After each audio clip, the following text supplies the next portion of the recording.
এদেশের উলামায়ে কেরাম মাথা উঁচু করে দাঁড়াতে পারছিল না, তখন দেওবন্দের কৃতি সন্তান হযরত হাফিজ হুজুর রহমাতুল্লাহি আলাইহি 81 সালে রাষ্ট্রপতি নির্বাচনের দ্বারা সারা বিশ্বকে তাক লাগিয়ে দিয়েছিলেন। আমরা জানি উলামায়ে কেরামদের প্রথম স্থান হচ্ছে দারুল উলুম দেওবন্দ।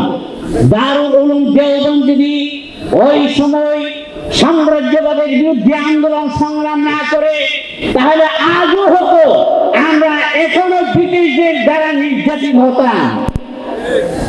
ভাইরা আমার, ওই উলামায়ে কেরামদের অবদানে উপমহাদেশ থেকে ব্রিটিশরা বিতাড়িত হয়েছিল। পরবর্তী সময় পাকিস্তান হয়েছে।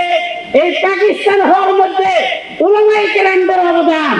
1947 সালে পাকিস্তান না হলে